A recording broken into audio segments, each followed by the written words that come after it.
I'm finally back. I'm finally back. Let me just go ahead and cut my live streams off. Let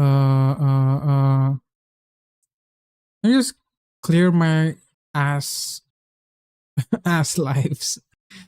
Oh my god. I need to delete like the ones which are not older ones so that I can actually, you know, edit. No, not this. More actions, delete forever. I understand. I understand. Okay, I hope it's only streaming on YouTube because it's gonna be really ass if it still streams on Twitch.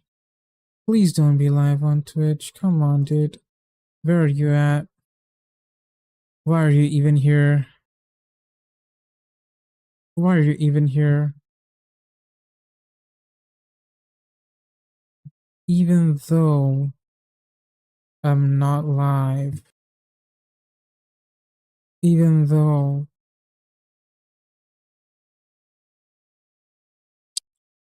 Yeah, it sucks.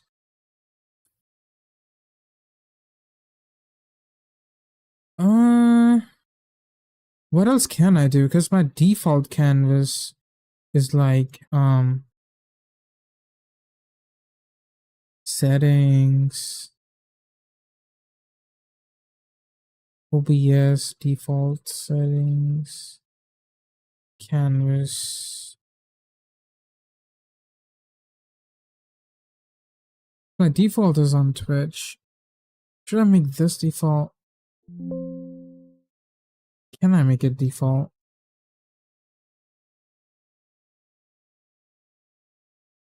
It says,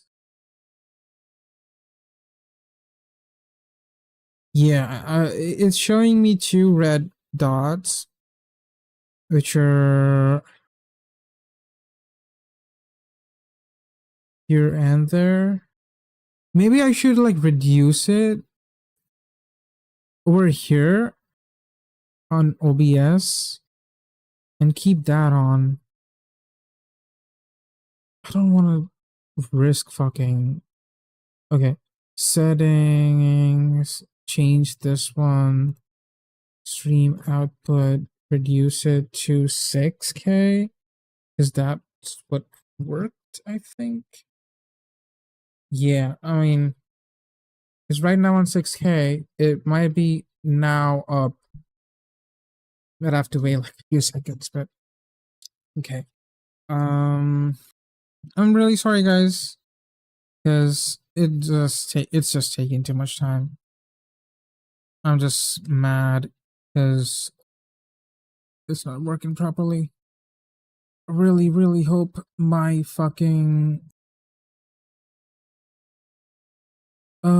from what I'm seeing, um, it's acting again. Fuck. It was so clear over here. Yeah, I mean, from what I'm seeing, from what I'm seeing,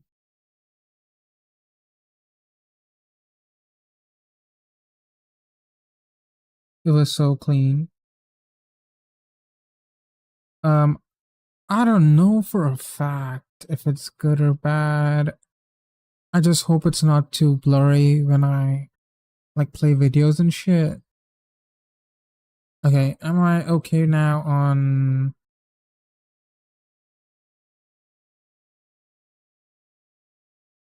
Yeah, I had to like tone it down to 6K kbps. Anything larger fucks it over.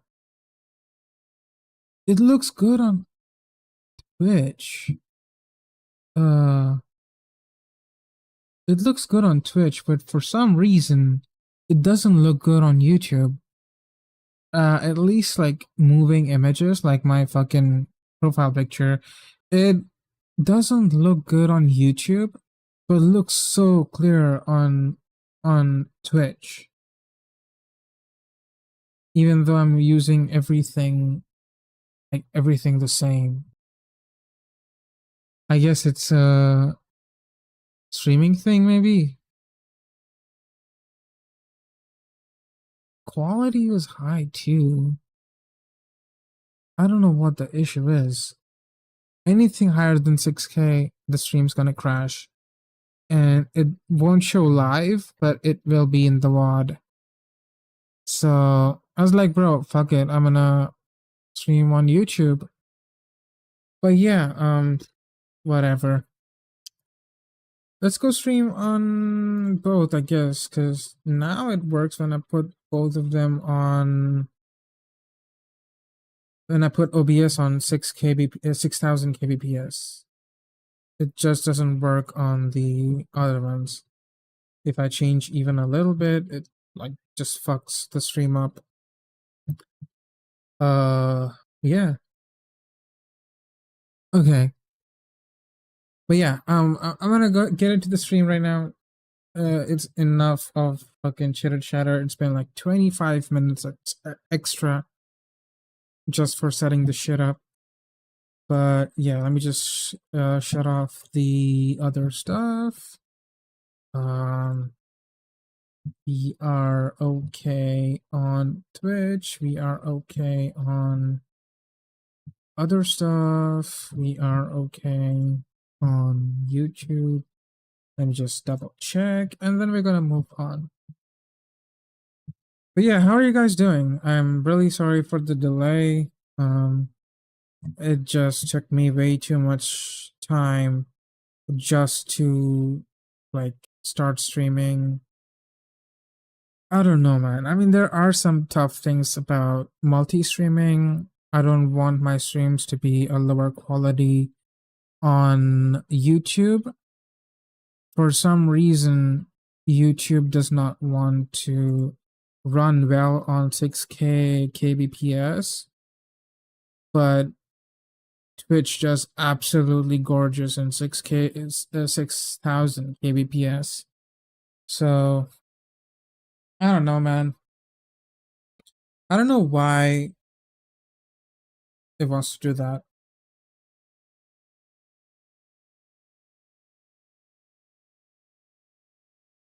Okay. Um, I guess I'm gonna put some background music, and I'm gonna start. I want to see if someone pops in or not. If we don't, I guess I'm gonna start yapping after like a couple minutes. So, oh well, we're gonna start.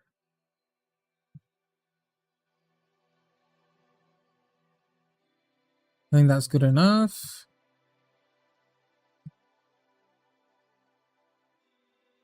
Hmm. There is some stuff on watch later. I wanted to watch something. Yeah, got it.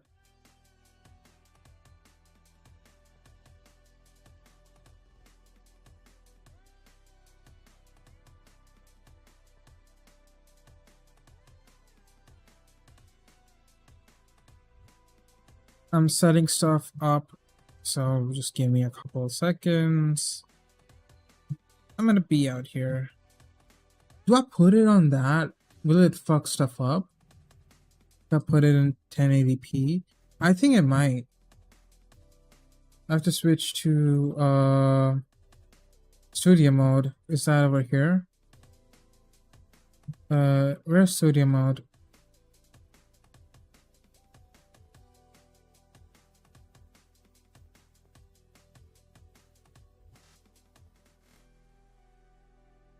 Where's studio mode?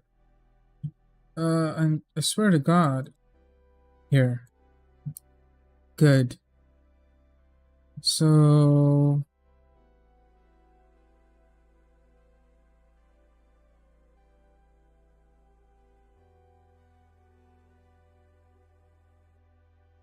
yeah, it does. Um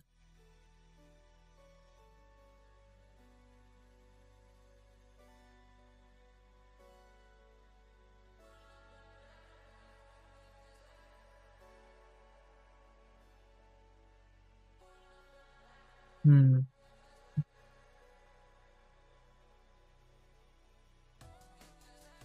don't know how good that's gonna look.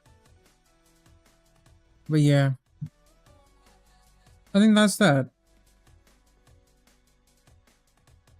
I wanted to talk about a couple of things. This, I think that's good enough, right? Uh,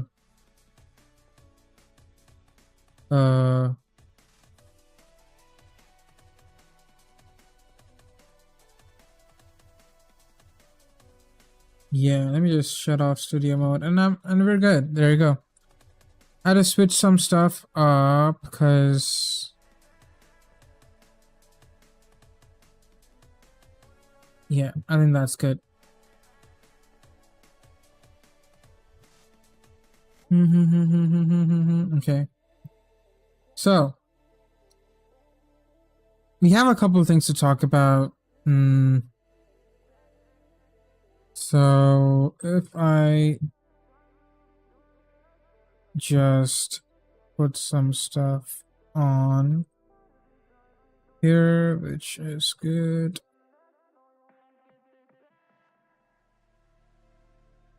Don't run it. Don't run it. Fuck your autoplay, bruh. Chill. Again, another autoplay, another autoplay, another autoplay. I need to fix that up. I think we're good now.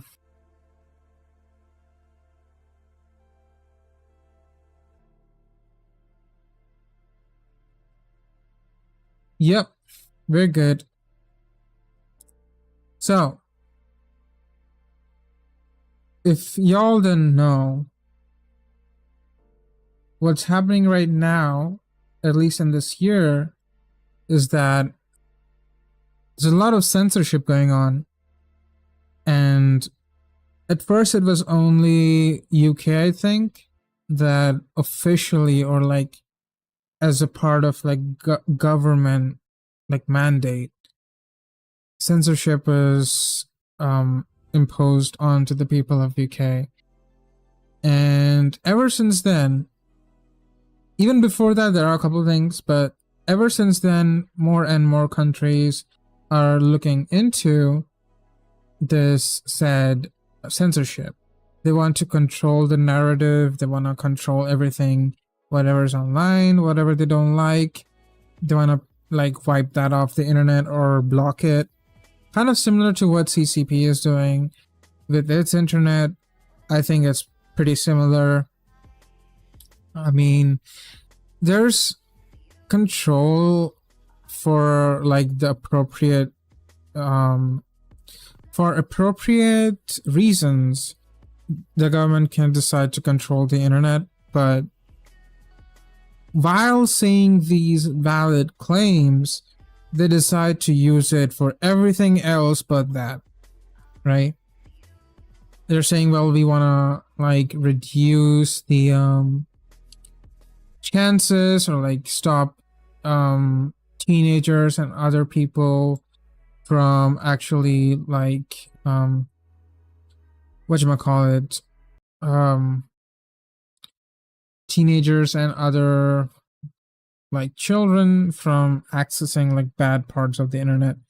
So yeah, I mean, that's what they say they want, but unfortunately, I guess it is kind of tough for people to realize that although they're not people but government officials to realize that although they're saying all these nice things about safety and regulations, it just gives them the power to just control what's on the internet and what's not, what's blocked and what's allowed. Everything is in their hands. It's in the government's hands. So in case if people of the UK decide to, you know, protest and stuff like that, and this is really clear, if from what I've seen, the amount of news that has come out of UK has drastically reduced, right?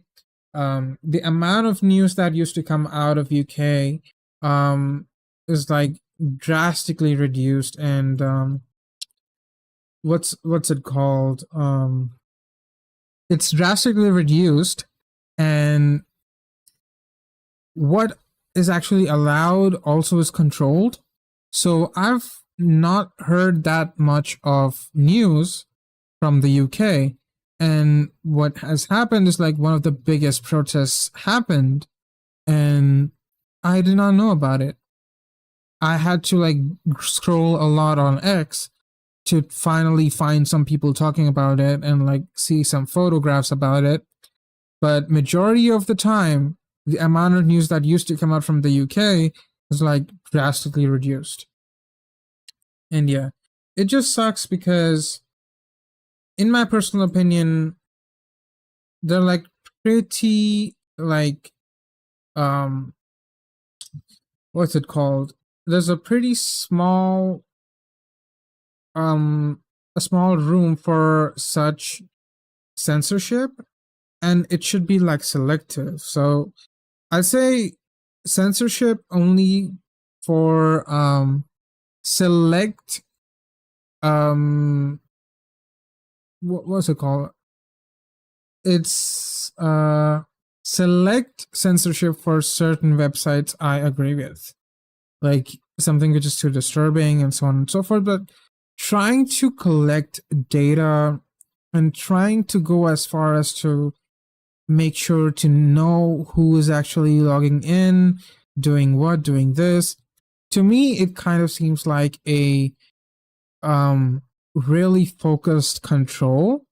And if you go out on, let's say, X, or you go out on any other social media platform and say something that something about criticizing the government and so on and so forth, they will know exactly who posted that, and then they will go to your house and like arrest you or charge you with stuff, because that I think is like really disgusting. I hope that does not happen, but unfortunately it is going to happen. That is actually happening right now on the UK internet. So to me, I'd say that is one of the biggest catalysts for censorship all over the globe. And to me, that should also be a pressure point for people to actually take digital freedom really seriously. Many people will take it for granted. Kind of like before, it used to be, well, I don't want to use Linux, I don't want to use this, so on and so forth, because I'm just used to Apple, and I want to just use Apple products because they're secure and stuff, and that's most that I'm going to need. And so hence I'm going to do this and do that, and I'm going to stick to Apple. To me, that is no longer the case, because it has come to the point where Apple is actually actively, not actually Apple, I'm saying your actual norm, like the normal sort of level of invasiveness is now decreasing, or decreasing, increasing.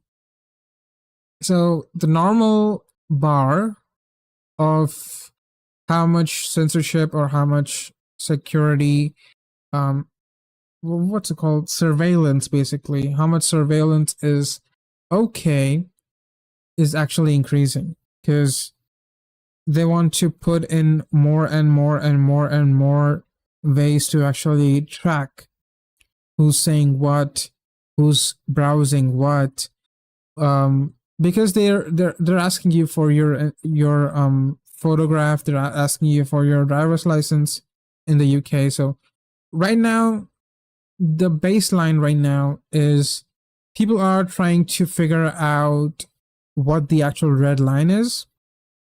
It's much more like visible right now, because if the government starts clamping down like UK everywhere, it's gonna be a really bad place. Internet is gonna be a really, really bad place and really plastic place. It's not gonna be as authentic as it is right now. And I don't want that. I want a free and fair exchange of information. It doesn't matter if there is a little bit of propaganda or a little bit of what's it called, a little bit of opposing opinions. To me that is free speech, right? To me that is basic free speech. And that then what the step is to educate people on who to actually follow, what is right, what is wrong, make people aware enough to discern whether something's propaganda, if something's wrong or false. Like X has started with community notes. That is a pretty good way of dealing with misinformation. I think that should be like the norm in all of social media, to be honest. But yeah, that is one of the biggest catalysts to me to take safety and security, especially on the online space and digital landscape, much more seriously. Because till now, most people have not even taken it that seriously. They think that it's just like a conspiracy theory or something like that. But most of the time, it's not, because organizations and governments are trying to get into that position where they want to control you. So one of the biggest advocates of online freedom and digital freedom is Louis Rossmann. And Louis Rossmann I've been following for quite a while, I think almost 2 years now. And I've been a pretty like neutral guy in terms of politics, but this sort of area of censorship, I think both sides can agree with, because nobody wants censorship. The only people who want censorship are government and organizational entities that want to control the narrative and actually influence online spaces to a very, very like invasive extent. And I don't want that to be the case on YouTube, on any other place on the internet. I don't want censorship anywhere. So to me, this video right here is going to show you how invasive it has actually gotten. Because this is a video where Lewis actually talks about how even refrigerators have kind of like a quote unquote DRM on them to force you to buy what the company wants you to buy. So it's kind of like this was really apparent, really visible in like the luxury industry, where I think Ferrari or some other company would charge you a premium on a really small part. Like, for example, what was the example? I think it was a blinker. I think a blinker or the side part of a headlight or a blinker, and they were charging, I think, in 3 figures, like 3 to 4 figures. I don't know how much they were charging, but it was basically a part from a normal like daily driver car, which they were using to put on their car, which is premium and luxury. But the headlight part or the blinker part was similar or the same from like a normal daily driver car, and people could find it online for like $30, and they were charging like $200-300 for that one part, while you could find the exact same part just ordering or like searching for it on the daily driver, under the daily driver name, like whatever it could be, like a Corolla or something like that, and its part, or some Volvo, I don't know which car was it, I don't know, but that car, if you search for that headlight or that blinker under that car, you could buy it and then attach it to your luxury car which was selling that, and it would not go down in quality. It would not go down in like its finish. Everything was ditto and same. They've sourced it from the like both of the headlights and both of the blinkers were sourced from the same place, and they were just marking it up because that's how they make their money, right? But instead of only the luxury items doing that, now every single organization and company wants to do the exact same. They want to do the exact same thing where they want to kind of charge a premium on a service like repair and things like that, or like a part replacement, and trying to make sure that nobody else can get you that part but them, and charging a premium on that part because that's how they want to make their money. To me, that is really disgusting because if you're charging, trying to like pigeonhole people into buying only from you and being kind of exclusive, and moreover charging a premium, to me that is really scummy. And this is exactly what Louis Rossmann says. You're getting fucked. I'm your host, Louis Rossmann. This is a very, very old one, but for those of you who live under a rock who may not be aware of it, because I wasn't aware of it until today, I figured I'd tell you. Refrigerators now have TPMs in them, otherwise known as Technical Protection Measures. Technical Protection Measures are digital locks, and digital locks, unfortunately, due to Section 1201 of the Digital Millennium Copyright Act, in some cases are illegal to break, and very illegal, 3 to 5 years in federal prison, if you show other people how to break them, which is horrible. I bought a house that's a fixer-upper. The person I bought my house from, he has a life that is in almost as much disarray as mine is. As a result of that, he did not have the keys to everything, like mailbox, stuff like that. But once I owned the house and I had a deed to it, it was very easy to give it to a locksmith. Here's my ID, my deed, everything, and he just goes through and changes the locks out for me. It's my house. I'm allowed to do that. But for some reason, when you buy something that has a computer in it, or if it's a digital good of any type, you could have potentially broken the law. I find this... Bro, that is fucking scummy. Like, it's legal for them to like have such a practice. Like, this analogy is really clear. Like, once you own something, it's now yours. It doesn't matter what you do with it.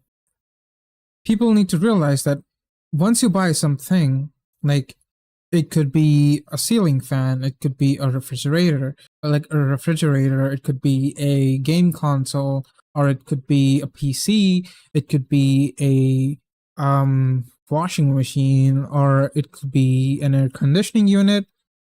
It's yours. It's yours. You can do whatever the fuck you want with it. You're supposed to, like, ownership should be truly yours. And this is what I see, as I said, in luxury brands like Ferrari and Bugatti. They want to dictate like what a person does or doesn't do with their car once they've bought it. That to me is like disgusting. Like, fuck your fucking image. Fuck your image. If I have to, I'm gonna take my Bugatti, fucking grind it down, make a fleshlight out of it, and fuck it. It's mine. I do what I fucking want with it. I could give crayons to my kid and ask my kid to like draw on it and make like wacky ass designs, and I don't care. I'm supposed to. I'm supposed to be allowed to do that because it's mine. I own it. But this ownership is being challenged again and again in courts. Really kind of makes it really harsh to even question it or to go against these organizations who are actually making use of this law and taking away the ownership from the owner, the legitimate owner. If I buy a refrigerator, I'm allowed to break it. I'm allowed to throw it off the roof. I'm allowed to make it into a fleshlight and fuck it. I'm allowed to make it into a dish that I can eat and then shit out and in the process die. It's my fridge. I can do whatever the fuck I want with it. And that's how it's supposed to be. But unfortunately, that's not the case. And people are letting this go or are letting this happen, which like the sole reason for that is that the people don't know. People don't know like what the organizations are bringing up with the judiciary. They can't keep track of it. But unfortunately, when people get effed or fucked, that's when people realize that, hey, the organization is like really scummy and it's having these bad practices. But yeah, let's move on. Disgusting. And I want you to be Disgusting. detect anything that says TPM and to have that same feeling in the gut of your stomach, that disgust that I do when I hear about that acronym, TPM, Technical Protection Measure, that's supposed to protect the manufacturer, protect the creator, when in reality, it just screws you. So this is a GE fridge. This is from a channel called Rayman. Yeah, I mean, like the guise of IP, like many companies use the excuse of IP protection, IP or intellectual property protection. They use that. They use it maliciously to like fuck over their consumers and pigeonhole them into buying what they want to sell. And good luck to you if you bought a TV or a fridge from them. If you want to get it fixed, you have to buy only from them. And if you buy from somewhere else, it's not going to work. They've put systems into place which makes them only work from parts which they provide. And for those parts, you have to pay 5-6 times more than what it actually costs. Because they can do so. That's about it. Just because they can do so, they just continue doing this thing. It's really disgusting to me, to be honest. On YouTube. I came across this channel while trying to figure out how to regrow my hair. This was a really cool video that I was learning about how to use Miracle-Gro. It didn't exactly go over the things I was looking for it to go over, but while I was there, I found this video. GE Refrigerator XWFE Water Filter Hack. And I wanted to play this for you just so you could see how fucked up the world that we live in is. Order out of your GE Refrigerator's water dispenser, and you get that sign, you know, the one that says water filter expired. So you look online for a replacement water filter and you're like, whoa, $50 for one water filter? That's a little bit too much. So of course, like most of us, right, we look for the generic brand. Mm-hmm. I mean, it's just a water filter. And you're like, I'm going to give that one a shot. So you open up the door, take the old water filter out, put the generic one in, try to dispense water, and it does not work. Well, there's a reason why, and there's a hack that allows you to. And that's what I'm going to show you. Look at that. Can't get any water to come out. Error. Water filter. Look how scummy this is. The GE just watch. It's so fucking scummy. The chip built into the wrapper, right? The generic brands do not have one. So what we're going to do is show you how to take this. So later in the video, after taking this thing apart, he shows you that where this is. See this thing? Yeah. So once we have it cut out and we made sure we did not cut the RFID chip out. He takes the RFID chip. He's going to put the RFID chip on the new water filter and then put the new water filter in there. This is what I consider somewhat the tricky part. It's really not that tricky at all. You get used to it. If you have any trouble getting it to work the first time around, don't worry. Just fiddle around with it a little bit. Eventually you'll get it in the right spot. And there you have it. You have your water filter replaced with this quick hack. And while it may still think that the refrigerator's water filter is old because it's the old one, it at the very least won't give you that error anymore. This man is a hero. He deserves recognition for it. You have my appreciation and respect. Not that that's worth much, but I genuinely appreciate it. This has been added to the ConsumerRights.wiki, along with many other instances of companies doing this type of shit. There's a question as to whether or not this gentleman has broken Section 1201 of the Digital Millennium Copyright Act simply by uploading this video to YouTube. Yeah, that to me is like fucking wild. Because, okay, first things first, this website, https://consumerrightswiki. Consumerrights.wiki is Lewis's wiki, where people contribute to figuring out what companies are participating in such malpractices or bad practices to kind of like fuck with the consumer. So if you have like a bunch of electronics in your home, if you have any electronics in your home, just try to find it on here to figure out if that company could potentially screw you. That company will potentially kind of screw you in terms of warranty, or if something stops working, how hard it is going to be to repair that. Everything is on their website. Just try to go there and figure out. And if you have any problem, feel free to reach out to Lewis.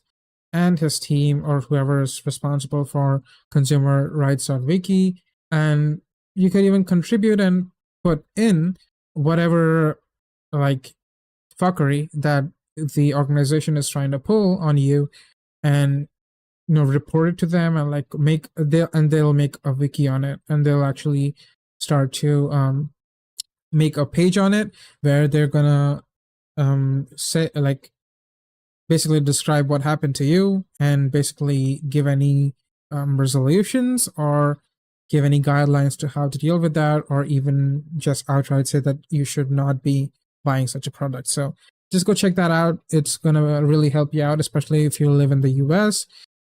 Most of the things that are listed here are widely available in the US, and that's what is being talked about in this wiki.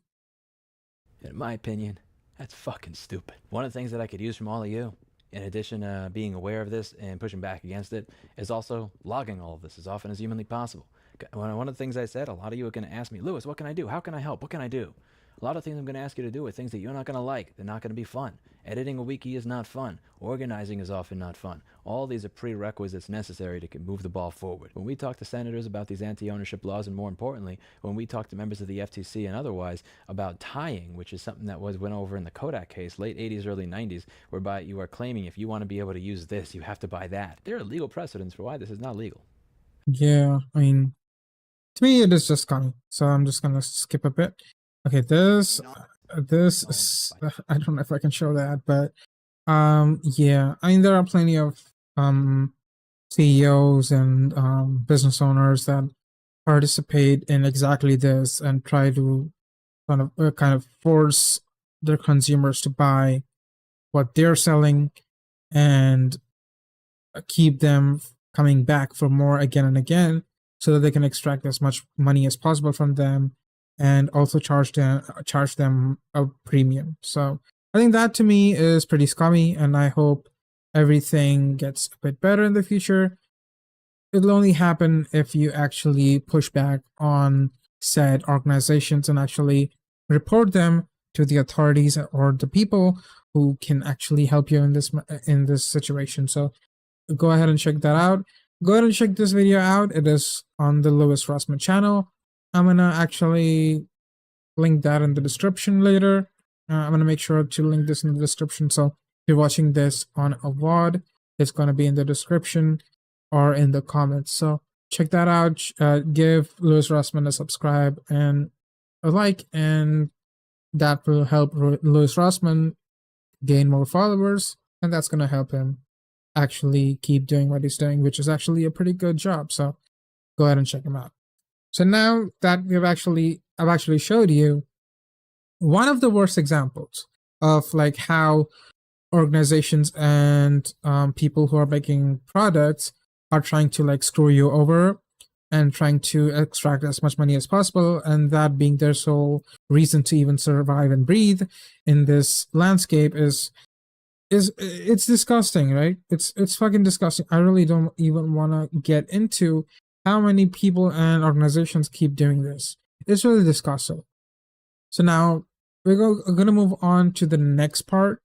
Now that you know how organizations are doing this, it's going to be the same thing with the internet. It's the exact same. They want to extract as much money as possible from you. It doesn't matter if it comes through hook or by crook. That means they could extract it by making you pay for subscriptions, or they're going to make you watch ads which are not safe for work.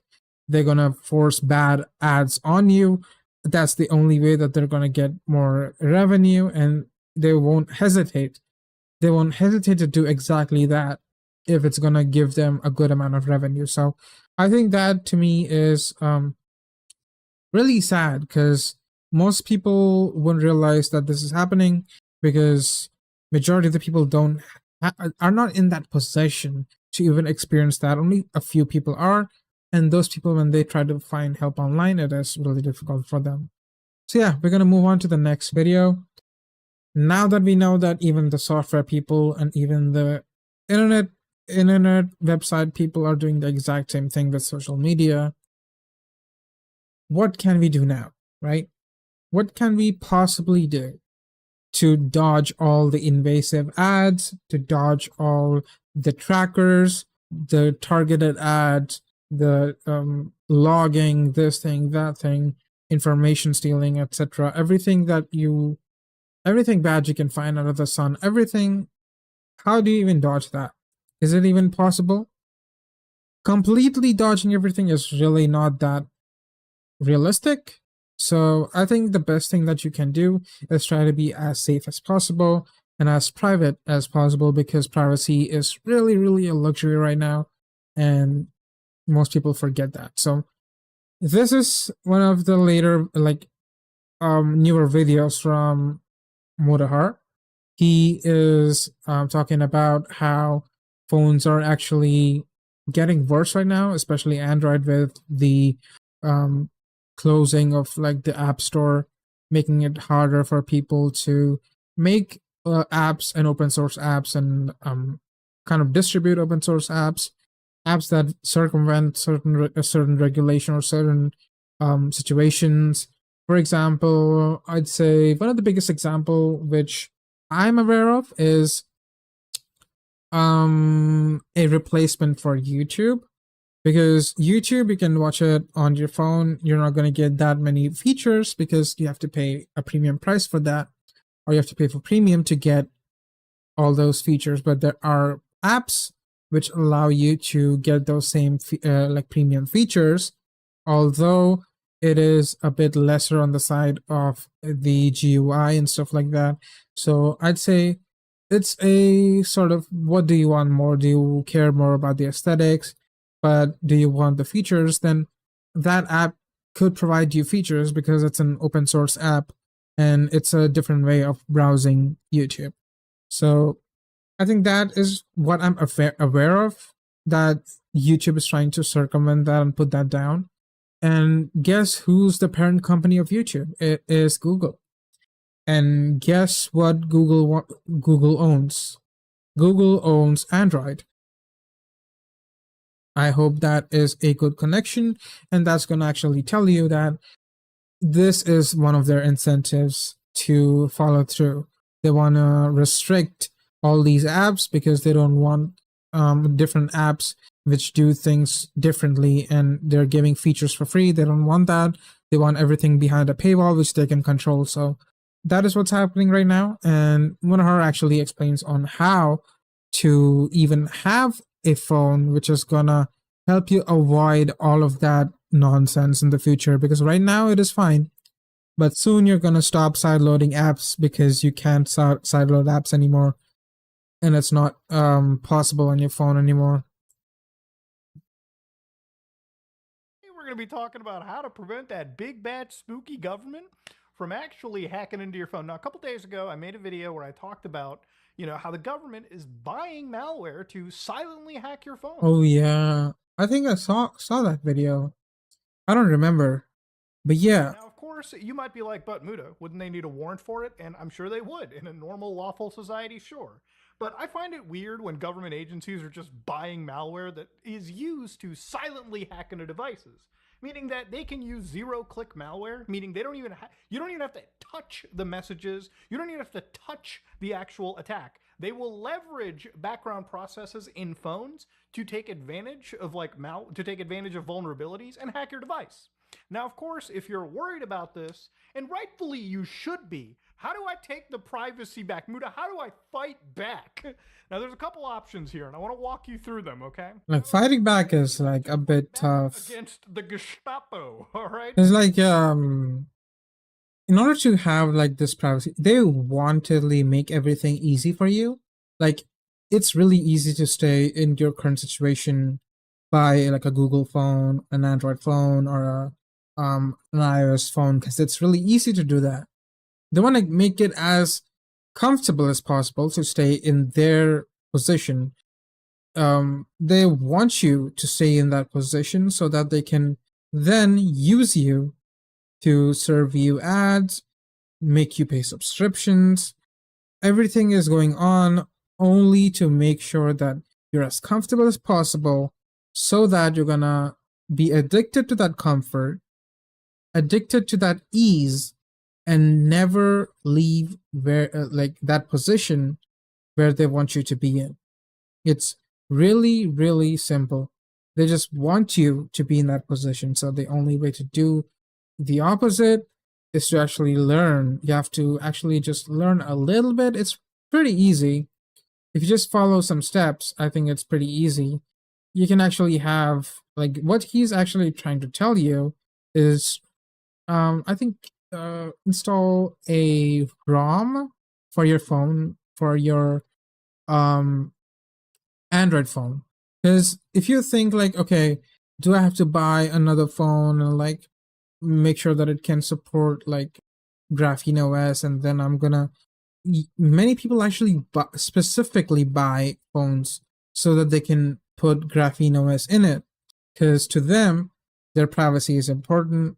They want to have the ability to download APK files or application files and directly install on their phone, versus the Google Play Store deciding for them that what app is going to be available to download and install versus what app shouldn't be allowed to exist on the Play Store or should be allowed to download on your phone.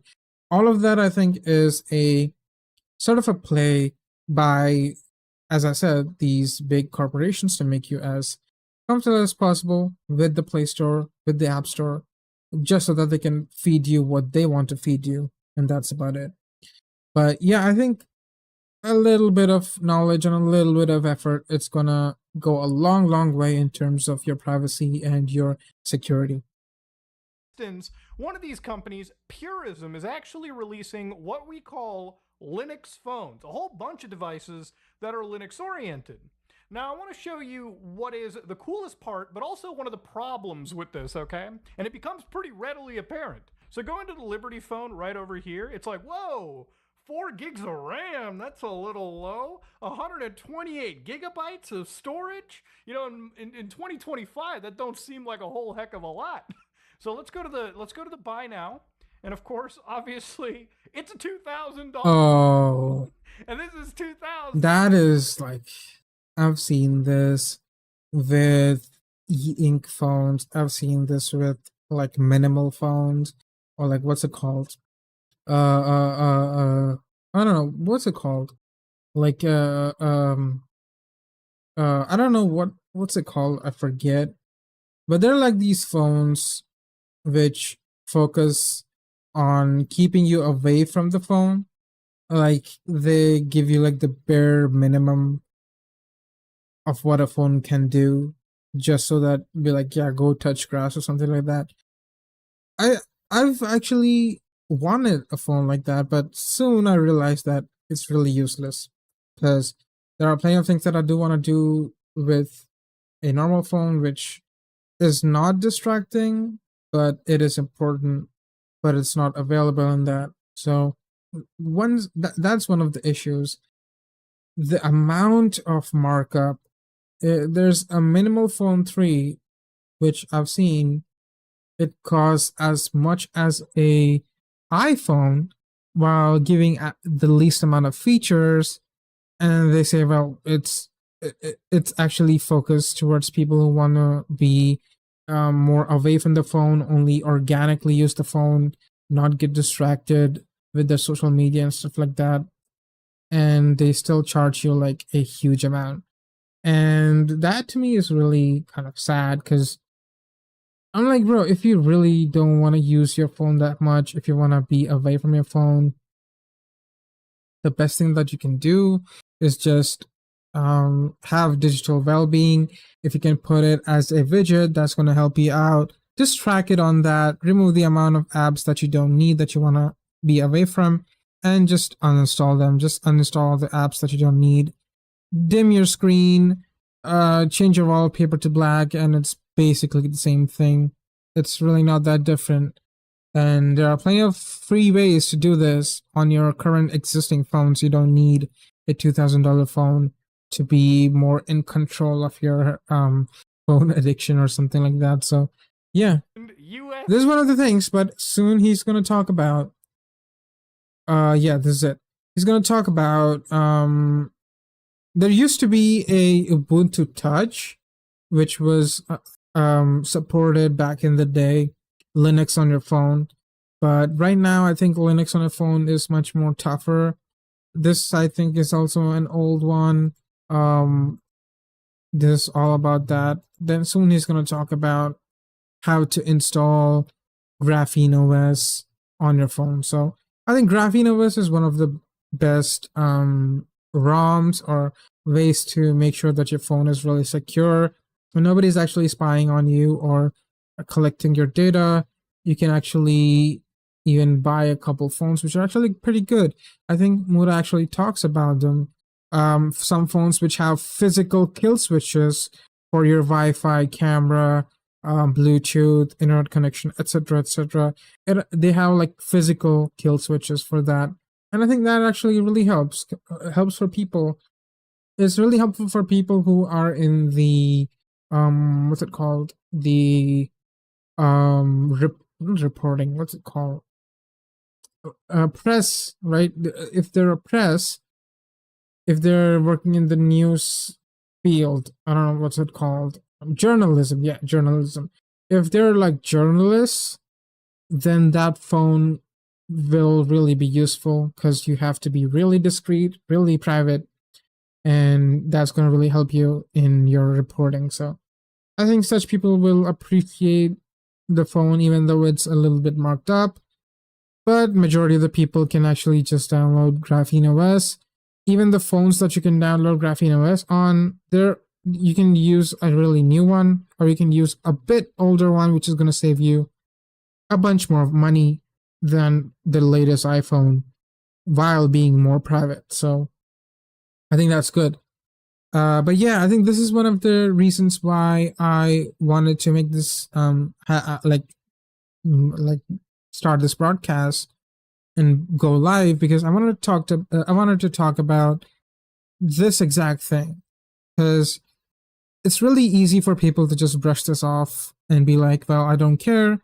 I'm having enough security. They're giving me security updates, so on and so forth. But it's always at a cost. It's always at a cost of your privacy. They want to control what you consume. They want to control what you do with your phone. They want to control everything about you so as to make you a cash cow. They want to extract as much money as possible from you and track you and censor you and control you, basically. So I think that's about it for this topic. I had a bunch of other things that I want to talk about. How Windows is dying next month. Next month, Windows 10 is going to be stopped. The biggest problem with Windows 10 being stopped is that there are a lot of systems which are not supported on Windows 11 just because of a small chip or some like a TPM chip is stopping most like 5-year-old computers to stop being compatible. And to me, that is really disgusting. Like I would like to use hardware which is relatively new and still can work, still can provide ample amount of performance, yet you don't want to support it because you want to force people into buying new laptops and new PCs and new pre-builds which are going to support Windows 11 because you want to increase your sales. That is disgusting. Microsoft has done this. I think another big example is Adobe. Adobe is a really scummy software. I would never want to use it. I will always use something else. I would never want to use an Adobe software. It is borderline predatory in my opinion. If you use Adobe, you're basically opening up your asshole, showing a local prisoner who's actually 100% gay, and you're asking him to basically fuck you. And that's how it is. That's exactly how it is. And I really hope you guys understand that it is really tough to get away from that comfort, but it's really easy to actually live without it. So initially it's going to be tough, but eventually you'll find alternatives and you'll be really comfortable by being uncomfortable and kind of learning a little bit, a really, really tiny bit of like using the terminal. I know like terminal is like a big scary word, but majority of the time you're just putting in 3 and 4 commands, and that's about it.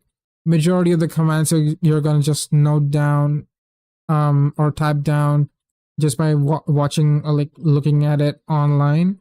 You're not gonna remember all those commands. Even I don't remember as many commands.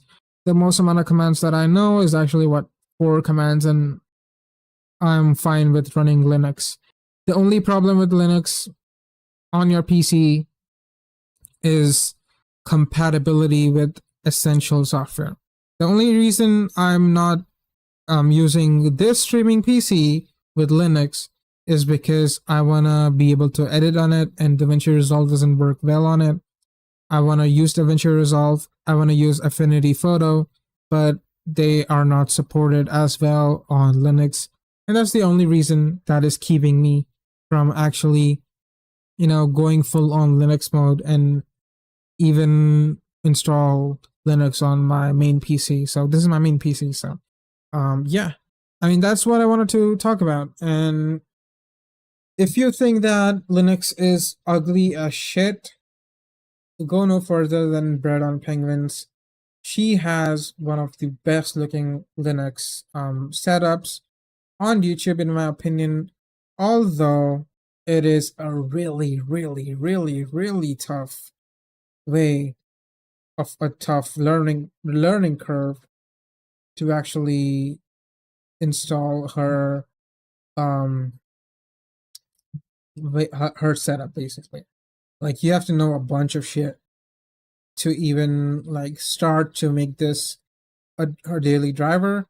But if you've seen her videos before, you know for a fact that she has one of the best looking Linux distros, not Linux distros, Linux setups. Here she talks about MPD, which is a music player, and how it is like fully in the terminal, and it looks absolutely gorgeous. If you check here, this is on the right side, it's MPD. So she talks about, So that is one of the main appeals of over here. The other main appeal is that out of the box, She switched it. super minimal. It's super Like, it looks so good. But unfortunately, to make it look this good, you need a specific distro. You need DWM, which is a pain in the ass to even install. And people love editing .config files and like share .files here and there, use .files here and there to like fix stuff and do stuff and customize their entire PC. But I'd rather not go through that hell, because I really don't like, I don't mind a little bit of command line stuff, but I really don't like going that deep, and I'm not that knowledgeable. Even installing Arch, bare bones Arch at least, it was a hassle. And then installing DWM on Arch, and then looking at the bare bones DWM, which looks like absolute shit, and trying to fix the .config files and using ways to edit the .config files. Yeah, it's not for me. I really don't want to do that. If anything breaks, it's gonna just make me mad. I used to love distro hopping, but installing Arch in the way that I wanted so that I can emulate her DWM setup was one of the worst things that I did day before yesterday. I think yesterday, all day, I did that. All day, literally all day, morning all the way till night, I did all that, only to be fucking frustrated because it did not work. But yeah, that's about it. And I'm gonna go ahead and take a little break, and then I'm gonna start yapping again. I really hope some people do show up, because my god, I have to yap so fucking much just to be online and streaming. It's so tough, bro. And even Ubuntu is turning into this fucking dumb shit. I'm gonna talk about this. I'm gonna just go ahead and get a small break, so.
Okay, guys. I don't want to push it too hard.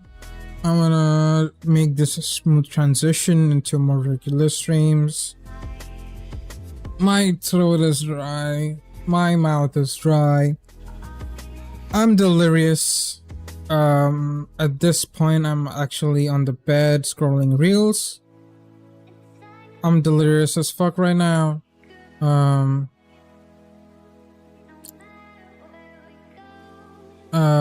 That's about that, I guess. And I hope you people who are watching this video, thank you so much for watching. Really appreciate it. This VOD or whatever.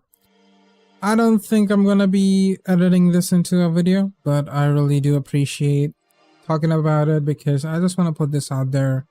I want to make sure that people know how they're actually getting fucked by big corporations who want to control their every aspect, make it really tough for them to even exist. So yeah, I think that's about that. I think I might just hang out. Okay, wrong slider. Let me just fix this. Holy shit. Fuck off. Okay, wrong slider. I'm that delirious. Okay, but yeah, thank you for watching. I really appreciate it. If you dropped into the stream, thank you so much. I really appreciate it. I'm gonna be more consistent with the streams.